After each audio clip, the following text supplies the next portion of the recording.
jërë ngeen jëf merci beaucoup ami fidèle internaute 313 digital nuyu leen bu baax a baax amaat mbégte encore fas yéene ànd ak yéen comme ni ñu leen koy defalee saa su ne tey jii ñu fas yéene dékk suñu micro ñenn na ci suñu ay concitoyens yoo xam te ne ñu ngi fii waaye itam ñuy waxtaanee lu am solo loo xam te ne réewum Sénégal bi yëpp moo koy xaar muy l'entrée en lice bu équipe nationale bu Sénégal ci coupe du monde bi nga xam te ne moom la ñuy amal jamono ji foofee ca États-Unis ca Mexique ak ca Canada mu nekk match bu am solo boo xam te ne équipe nationale bu Sénégal moom la daal di dëgmal digganteem ak ñi nga xam te ne waa France on se rappelle bien match bi nga xam te moo doxoon seen diggante te 2002 itam mu nekkoon daanaka une première ci li nga xam ne di ci pour l'équipe du Sénégal jamono jooju ñu amoon ci ndam benn bal ci dara waaye histoire di dox ba ñaari équipe yi war a tasewaat ci dans la même compétition di coupe du monde cette fois-ci mu nekk ñaari génération yoo xam te ne bu si nekk itam marqué nga la nga xam te moo di son histoire équipe nationale bu Sénégal di jógee ci ab compétition africaine boo xam te ne moom moo ci génn vainqueur mu nekk li nga xam te moo di champion en titre ci continent africain bi France également am ay joueurs waaye itam équipe bu taxaw boo xam te ne ñëpp xam nañu li mu am comme potentialité waaye surtout itam arme bi nga xam te ne arme offensive bi mu daal di yore mu nekk match boo xam te ne bu ñu xaar la ñu fas yéene daal di dékk suñu micro mbokk ñi nga xam te ne ñoo di concitoyens ñu daal di addu jëmee ci li nga xam te moo di ci match boobee seen i li nga xam ne di njàngat seen i ay analyse waaye surtout taxawaay bi ñuy xaar ci équipe nationale bu Sénégal rawatina mu nekk match boo xam te ne moom moo koy dugal ci la nga xam te moo di ci compétition bi mu nekk match bu important parce que dafay xaw a déterminer itam la suite de la compétition ñaari yeneen match yi nga xam te ne dafay daal di des ci phase de poule yi laataa ñuy wax ci li nga xam te moo di mbirum qualification second tour yeeg yeneen yi ni mel donc ñu ànd daal di taataan la nga xam te moo di kàddu askan wi xool ñoom itam lan la ñuy daal di jàngat ci match bi li ak surtout lan la ñuy xaar ci taxawaay jëm ci li nga xam te moo di équipe nationale bu Sénégal contre ñi di waa France. En ce moment, on est journaliste sportif, disons, voilà.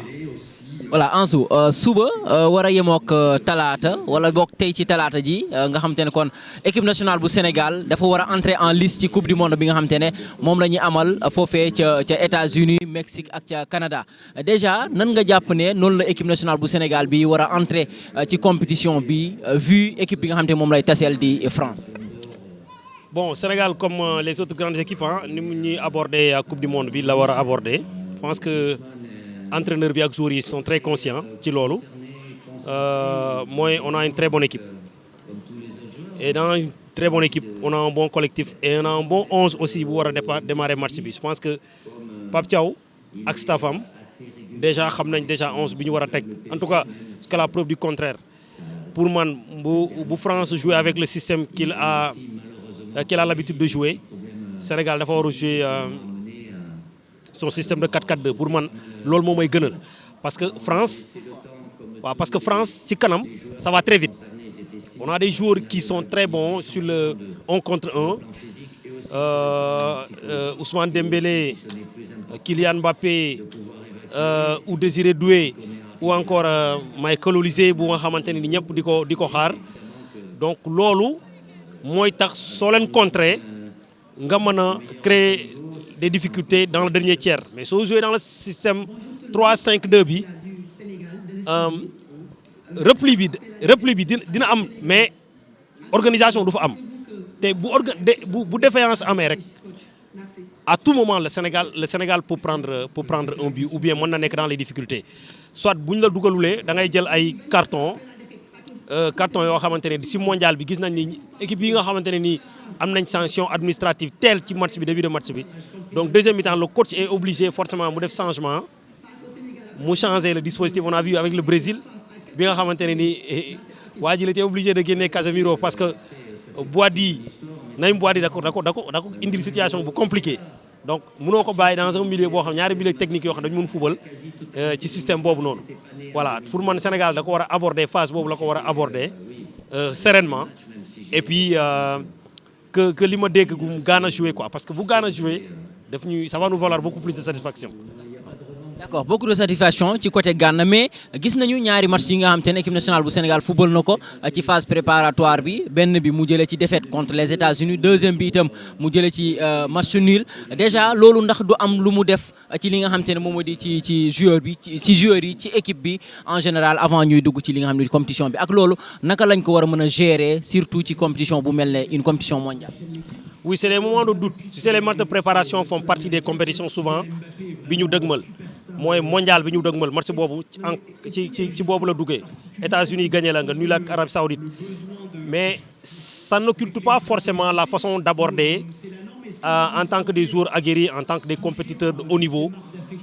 par rapport à nous devons jouer contre un adversaire comme la France, bien aujourd'hui. Je pense que deuxième équipe sur le classement mondial, voilà, dans les 3 premiers. Donc, Sénégal, moi, Sénégal, moi, va jouer avec France. Sénégal, warul regarder de trop, en tout cas, Lima Diapo, Pape Siago et Stafam, warul de trop ce que fait la France. Nous devons voir nos atouts et tout ce qui a été comme erreur, nous avons tiré un match face aux États-Unis, avec suñu jogante contre l'Arabie Saoudite. Nous devons tirer les enseignements des manquements à corriger suñu potentiel, nous valoriser ko. Suñu potentiel, moi, dans le dernier tiers, qu'on essaye carrément, nos attaquants soient beaucoup plus tueurs. Nous avons dougal et puis efficacité et puis benen bi moy de resserrer le jeu au milieu de terrain parce que tout se développe au milieu de terrain parce que transition bu gaaw rek attaque jot ballon bi rek moy problème. Demain face à la France Sénégal, c'est un match difficile qui va se jouer au milieu de terrain. Certes, on a des milieux box to box yo xamanteni ni mën nañ concurrencer avec Rabiot et les autres, mais je pense que ak Golo Kanté parce que Golo Kanté c'est le même profil que Gana Gueye. Apparemment, c'est presque le même profil que qui nga xamanteni ni mom moy Lamine Camara. Mais bu fekkente ni da nga am lecture yoy nonu nan ngay aborder match déjà en termes d'âge suñu joueurs yi ñoo gëna nek xalé mais bo amé ben récupération rapidement mu dem ci côté yi wala mu dem ci benen côté bi wala nga jouer jeu direct bi bobu da nga indi complication France. En tout cas cette transition la majeure partie France dañuy essayer d'abord les milieux de terrain. Suñ demulé ils vont passer par les côtés parce que am nañ arrière yo xamanteni ni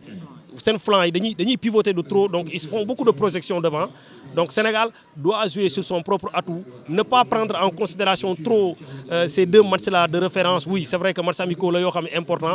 mais le match de demain ne va ressembler à aucun autre match. ci loolu itam ci li nga xam ne choix coach bi da ciy daal di joué gis nañ ci côté défense bi Kalidou Koulibaly bi nga xam te ne ñenn ñu bëri ñu ngi douter ci forme physique am waaye également attaque bi comme ni nga ko waxee sànq ci côté efficacité bi ñu bëri dañ koy joytu ba ci côté âge bi ñu bëri di interroger wu ndax jeunesse bi lay indi wala dafay daal di mixer entre l'expérience ak li nga xam ne la jeunesse yow lan nga jàpp ne loolu la coach bi war a teg suba. Oui, je pense que Kalidou Koulibaly s'il est au meilleur de sa forme bu ñu ko évaluer parce que tamit il faut que nous nangu ni que ben staff moy évaluer entraîneur ak préparateur fi ñoy évaluer que joueur bi mi ngi ci tel niveau ou en tel niveau. S'ils évaluent que Kalidou Koulibaly est à 80% parce que là 100% mo mënu ko am. S'il est à 80% de sa forme physique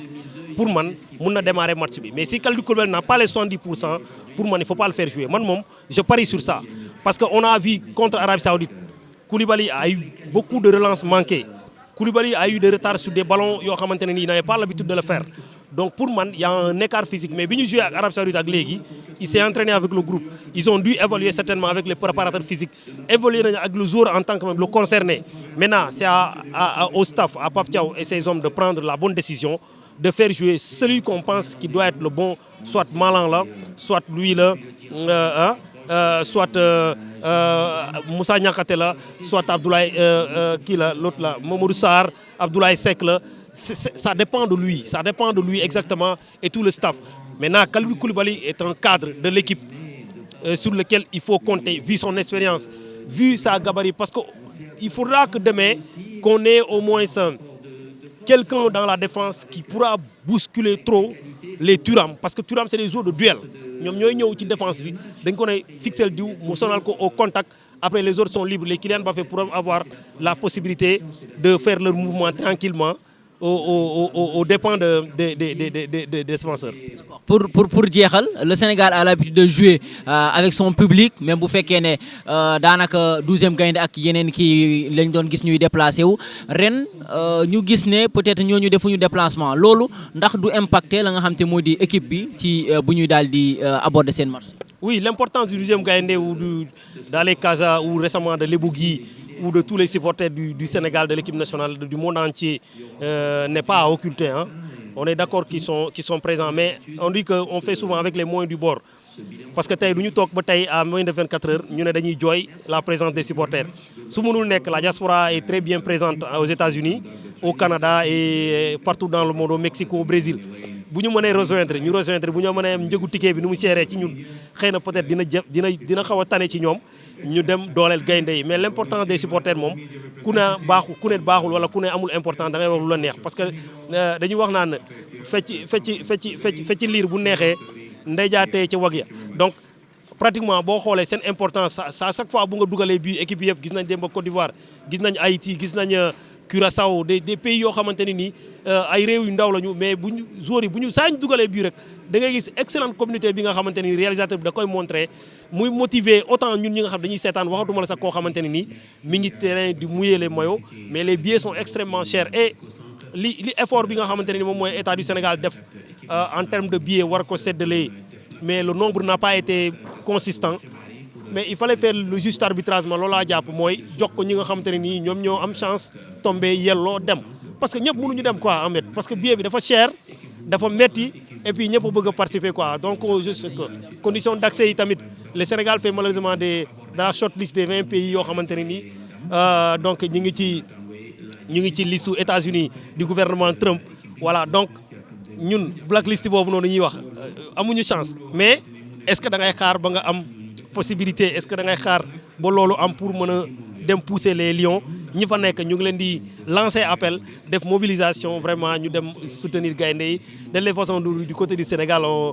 on sera le 12e ou le 15e gaynde pour supporter vraiment l'équipe nationale du Sénégal merci. dinaa bu ma la nuyoo nuyu ay dara ngeen di samay confrères bàyyi ko 313 yéen sant bu baax ba également kàddu gi ngeen ma jox tey Sénégal mi ngi dëgmal un match capital de la coupe du monde 2026 match boo xam ni remake la ndax amoon nañ ko en 2002 Sénégal gagné woon ko 1-0 alors tey jii mu nekk jongante bu nga xam ni tey Sénégalais bari ñu ngi posé ay questions lan la Pape Thiaw war a indi mais dafa nekk configuration boo xam ni ñun les supporters xamaguñ lan lay indi li ko waral mooy dañ am 2 matchs amicaux yoo xam ni passé na Pape Thiaw ñu doon xaar deuxième match bi surtout mu indi équipe type boo xam ni da koy teg Sénégalais xool ñu xool les compartiments lan mooy les derniers réglages li manqué ñu indi ko mais dafa indi ay changements yoo xam ne tey daanaka 2 matchs yooyu amuñu benn yoon équipe type tout ça puisque y avait beaucoup d'absents y avait beaucoup de li nga xam ne mooy ay blessures Gana Gueye ak ki nga xam ne moo di Koulibaly ñëwuñu mu nekk xam tey jii kon aucun Sénégalais mënu la wax lan la Pape Thiaw di indi suba jëm ci rencontre bi quant à cette rencontre les 90 bi nga xam ne war nañ ko football bu ma taxawee tuuti ci li ma lay wax da ngay war a xool lan mooy point fort France lan mooy point fort Sénégal boo xoolee équipe nationale bu France seen point fort mooy attaque bi moo tax à chaque fois bu ñu football lu ëpp dañu indi benn 4-2-3-1 maanaam 4 défenseurs 2 milieux de terrain 4 attaquants yoo xam ne kenn en 10 lay nekk surtout Cherki ndax da nga attaque boo xam ne da nga am Ousmane Dembélé am Kylian Mbappé am Cherki am également Olysée Doué boo dee attaque boo xam waaw ni nga ko waxee Doué ci banc bi lay toog kon xam nga ni France ils ont une attaque tellement formidable ndax Doué il est titulaire au Paris Saint-Germain mu nekk loo xam ni finale coupe du monde 2022 contre Argentine même système dañu indi woon ak Giroud ci kaw 4-2-3-1 tey boo taxawee ci fort équipe nationale bu Sénégal c'est au milieu de terrain contre Maroc pendant 90 minutes bi ñu dem prolongation milieu de terrain bi lan densifier ligne médiane bu compact ñu football Maroc mënu fexe ba bouger ko à la fin 1-0 dans les prolongations alors tey jii on a 90 minutes devant la France tey jii bu ñu taxawee kon sama gis-gisu bopp li ëpp solo lu ñu mën a waxtaanee on n'est pas Pape Thiaw on n'essaie pas d'être à la place de Pape Thiaw mooy on est des supporters am nañ droit également indi suñ benn 11 de départ waaw sa gis-gis quoi du xuloo du xëccoo mais c'est comme ça les réalités du football kenn ku am nga droit indi sa gis-gis teg Sénégalais débattre c'est ça la vie quoi c'est ça la vie de sport quoi tu vois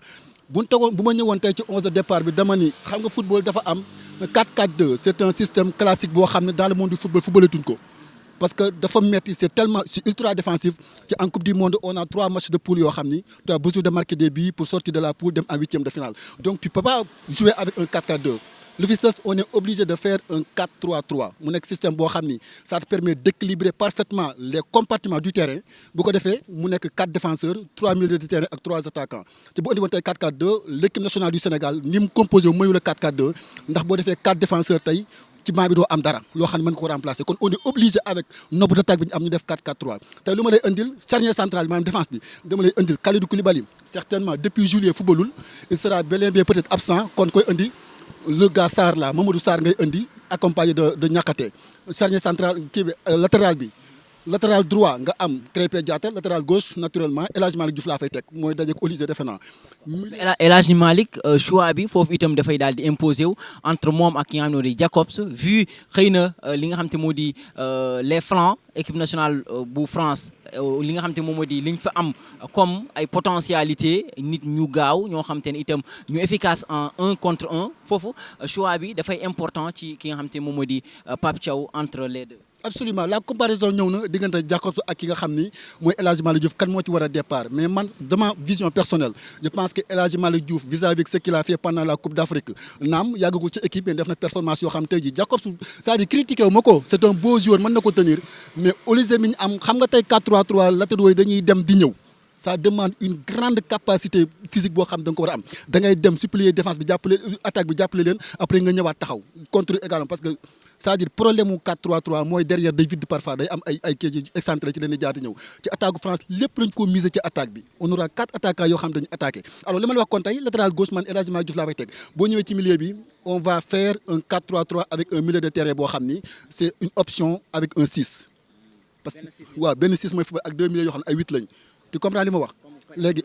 waaw comme Gana ak ki nga xam te moo di Lamine Camara Pape Gueye. absolument les trois Pape Gueye en 8 lay nekk moom ak kii ak nu mu tuddee Habib Diarra ñoo nekk en 8 mais 6 bi soit Gana fa mën a nekk Idrissa Gana Gueye Gana fa mën a nekk Pathé Ciss wala Lamine Camara yi petite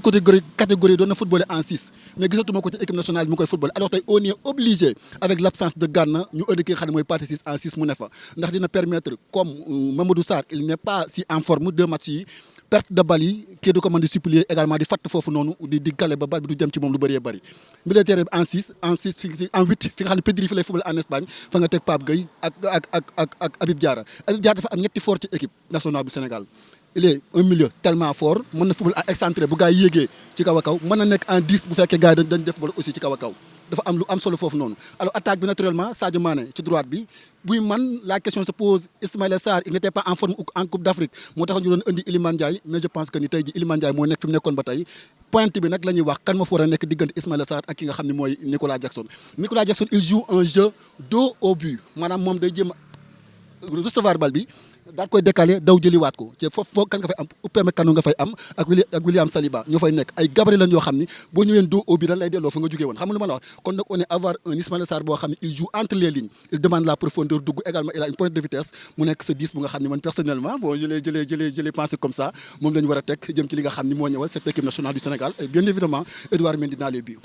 waaw salaamaaleykum mbokk internet yi maa ngi leen di siyaar bu baax li nga ma laaj nekk na une question bu am solo une question bu ma neex quoi ndax match bi vraiment ñi ngi koy xaar en tant que sportif ñu ngi koy xaar aussi en tant qu'amateur parce que ñun yàlla dogal na fekk woon nañ 2002 donc ñi ngi ñaan yàlla rek bi mu jaaraat mel ni 2002 mais équipe de France bi ñëpp xam nañ ko parce que xam nañu joueur yi fa nekk xam nañu ñun aussi joueurs yi ñu am ñoom ñoo yem ñoom ñooy joué voilà au niveau quoi te et puis ñun chance bi ñu leen ëppalee mooy ñu ñooy récemment les champions d'Afrique donc nañu garder le tempo incha allah jouer dans la fair play te et puis match bi amul ngaañaa mooy lii ko président Sonko waxee rek bu ñu leen dóoree daa mel ne Afrique moo dóor Afrique mais nañ ñaan yàlla dóor leen tey incha allah xam naa ne ak booy dynamique bi ñu nekk nii dina baax incha allah. mais vu ñaari match yi nga xam te ne match amicaux la yu équipe bi jot a def ak li ñu wane ci performance ak xëy na équipe France bi potentiel yi nga xam te ne am na ko yëpp jàpp nga ne dina doon match boo xam te ne yaakaar dina ci mën a am surtout boo xoolee xëy na côté attaque bi équipe France ni mu diisee ak jamono ji défense Sénégal bi ni mu xëyee fébrile tuuti. waaw li nga wax dëgg la mais dégg nga li nga wax les mots aussi ont leur sens da nga ne match amical la te fi ñu tolloon ni booy joué man d'accord naa ndax y avait pas raison ñu jël risque ndax fi ñu jëm booy am nañ habitude jouer grande compétition booy ay joueurs haut niveau lañ donc xam nañ li ñuy def te yàlla dogal aussi coach bi ñu am Pape Sarr moom xam na ko en tant que joueur en tant que coach donc daal man jàpp ma ne am na lu ci bees daal. voilà. d'accord lan nga jàpp ne peut-être ci surtout côté choix yi nga xam te ne war na ko def loolu nga jàpp ne bu ko defee dina nekk choix yoo xam te ne dina amal njëriñ trop li nga xam te moo di équipe bi surtout ci entrée en compétition. waaw choix yi aussi c'est important ah choix yi c'est important mais xam nga fi ñu toll dañ nekk si benn tournant bu doy waar mooy compétition bu ñëwee 18 millions yëpp nekk ay coach man nag damay woo ñëpp au calme à la responsabilité ñu am confiance ci coach bi ndax sur 18 millions c'est pas du nekkul hasard moom ñu choisir ko en tant qu'entraîneur donc moom xam nañ ne voilà am na les capacités te da ko wane en tant que joueur wane ko aussi en tant que coach maa ngi ñaan ñëpp daal ñu wàññi critique bi ñu bàyyi leen ñu am confiance ci joueurs yi bàyyi leen ñoom ñu dem ak seen xel ndax voilà am na yoo xam ne bu yàggee sax mën leen a déstabiliser te instant bi vraiment soxla wuñ loolu maa ngi ñaan ñëpp ñu àndandoo booloo jàppandoo ndax askan wi bu ñu booloo lu ñu bëgg ñu koy indi ñaan yàlla moo ñu ndam lu seddu guy wala incha allah gëm naa ne dañ leen di dóor 3-0. Dame Ndiaye journaliste Sen TV nuyu la nuyu waa 313 yëpp. ñi nga xam ne ñu ngi ñuy seetaan. d'accord Dame ginnaaw kon bi ñu la jaajëfee ci temps bi ñu accordé ñu fas yéenee waxtaanee ci li jëm ci match d'ouverture wala boog match d'entrée en lice bi nga xam ne moom la équipe nationale bu Sénégal war a daal di def digganteem ak ñi nga xam ne waa France jëm ci coupe du monde bi ñu organisé déjà ak li nga xam ne di ñaari équipes yi ni nga xam ne noonu la seen doole tolloowee wala boog ku ci nekk ak say potentialité yi nga xam te ne am nga ko nan nga jàppee ne noonu la équipe nationale bu Sénégal war a duggee ci compétition bi. waaw merci beaucoup je pense que compétition bu rëy la boo xam ne bi comme disait l'autre c'est pas une petite compétition boo xam ne bi ñu ngi koy am donte ne am na ay jamono ñu doon xeebal suñu kaan bi ne c'est juste une petite compétition mais coupe du monde quand même en général ce sont les meilleures équipes en général ñoom ñoo fay dem et puis nag Sénégal nag quand même c'est pas la première fois yàgg naa xam coupe du monde yàgg na faa dem xam na France aussi France xam na ko et je pense que également entre-temps 2002 lu bëri ñu bëri ñuy wax en général 2002 la ñu jël comme date de référence bi nga xam ne bi xëy na ci la ñu gënoon a kontaanee ci la ñu amoon ndam li nga xam ne tey Pape Bouba Diop ak la fa xewoon yëpp génération 2002 vraiment ñu defoon match boo xam ne bu am solo la et puis loolu aussi daf ñoo ubbil buntu yu bëree parce que avant boobu ñu bëri yaakaar nañ ne Sénégal France fu mu dajee Sénégal France moom mooy jaar ci kaw Sénégal mais quand même entre temps gis nañu ne peut-être mën nañu wax ne sax boobu sax ab sélection la ñu amoon mais vraiment léegi moom jàpp nañ ne am nañu équipe parce que y a une différence entre équipe et sélection tey nag yaakaar naa ne entre temps li dox ci diggante bi yëpp avec un bon coach boo xam ne bi également un Sénégalais qui connaît bien l'équipe nationale du Sénégal je pense que mën nañu gën a amaat yaakaar ne tey jii vraiment sax la ñu war a gën a mën a dóor France nag ca dëgg-dëgg parce que aussi am nañu ay joueurs yoo xam ne kenn duutu leen présenté. mais guddi yi nii ñu toll nii war nañ mën a dóor France gaa gëm-gëm la waaye vu performance yi nga xam te ne ñaari équipes yi def nañ ko ci seeni match amicaux yi nga xam te ne match préparatoire la naka nga jàppee ne match bi war na ko mën a daal di demee. bon match préparatoire yi mooy match amical yi am na solo certes nag mais nag aussi entraîneur bu fay dem dafay dem ak stratégie gis nañu am na équipe yoo xam ne ñu ngi dem coupe du monde bi am nañu ay blessés yoo xam ni tey te fu ñu jëlee blessés yi boo xoolee ci match préparatoire yi ci lañ ko jëlee est-ce que du coach bi aussi c'est vrai que les deux derniers matchs moom quand même